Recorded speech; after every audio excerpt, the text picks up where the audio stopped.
Recent గా అరుణాచలం వెళ్ళా అని స్టోరీ పెట్టాం. కొంతమంది ఇలా మెసేజ్ చేశారు, అక్కడికి వెళ్దామని ఎన్నిసార్లు ప్రయత్నించినా ఏదో ఒక ఆటంకం వల్ల వెళ్ళలేకపోతున్నాం అని చెప్పారు. అక్కడ గిరి ప్రదక్షిణ మీద ఒక వీడియో చేయమన్నారు. అక్కడికి వెళ్ళలేకపోయినా కనీసం వీడియోలైనా దర్శించుకుంటాం అని అన్నారు. వీడియోస్ తీయడానికి అస్సలు పర్మిషన్ లేదు, బట్ ట్రై చేశాం. ఒక విషయం గుర్తుపెట్టుకోండి, మనం అరుణాచలం వెళ్దాం అని అనుకుంటే వెళ్ళలేం.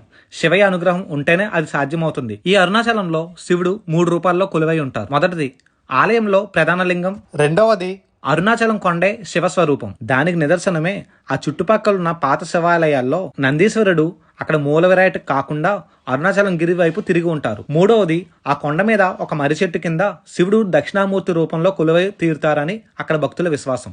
ఈ అరుణాచల గిరికి అష్టదిక్కుల్లోని అష్టలింగాలు కొలువై ఉంటాయి. వాటితో పాటు సూర్యలింగం, చంద్రలింగం కూడా ఉంటాయి. ఈ అష్టదిక్కుల్లో కొలువైన లింగాల్లో అష్టదిక్పాలకులు ప్రతినిత్యం వచ్చి కొలుస్తారని అంటారు. మనం ప్రధాన ఆలయం దగ్గర నమస్కరించుకొని ఎడం చేయి వైపు ప్రదక్షిణ మొదలు పెడితే ఫస్ట్ తూర్పు దిక్కుకి అధిపతి అయినటువంటి ఇంద్రుడు, అదే ఇంద్రలింగం.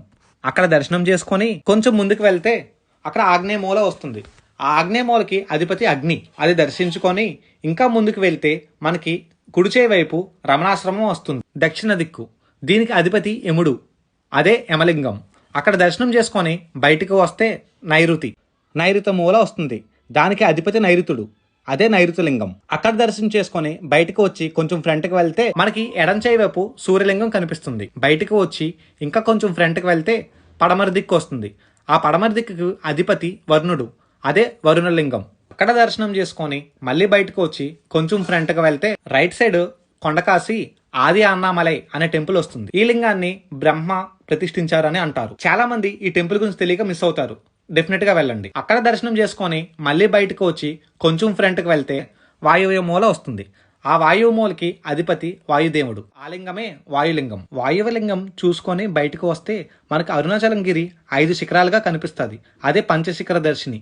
ఆ 5 శిఖరాలు పరమశివుడు, పార్వతీదేవి, వినాయకుడు, సుబ్రహ్మణ్య స్వామి, నందీశ్వరుడుగా కొలుస్తారు. వాయులింగం దర్శనం చేసుకొని బయటకు వస్తే కొంచెం ఫ్రంట్కి వెళ్తే లెఫ్ట్ సైడ్ చంద్రలింగం ఉంటుంది. దాన్ని దర్శించుకోండి. చంద్రలింగం తర్వాత కొంచెం ఫ్రంట్కి వెళ్తే ఉత్తర దిక్కుకి అధిపతి కుబేరుడు, అదే కుబేరలింగం. ఈ కుబేరలింగం తర్వాత మళ్ళీ మనకి రైట్ సైడ్ మోక్ష మార్గం ఒకటి కనిపిస్తుంది. దాంట్లో పక్కాగా ఎంటర్ అవ్వాలి. అక్కడ దర్శనం చేసుకొని మళ్ళీ బయటకు వచ్చి కొంచెం ఫ్రంట్కి వెళ్తే మనకి ఈశాన్య దిక్కు వస్తుంది. దానికి అధిపతి ఈశానుడు, అదే ఈశాన్యలింగం. అక్కడి నుంచి ఇంకా ఫ్రంట్గా వస్తే మనం ఎక్కడైతే స్టార్ట్ చేసామో అదే రాజగోపురం దగ్గర మళ్ళీ ఎండ్ చేస్తాం. టోటల్ గిరి ప్రదక్షిణ 14 కిలోమీటర్స్ ఉంటుంది. దీనికి అయ్యే time 4 hours. So next Arunachalam ఎవరితో వెళ్దాం అనుకుంటున్నారో వాళ్ళకి రీల్ షేర్ చేయండి. ఉంటా, బాయ్.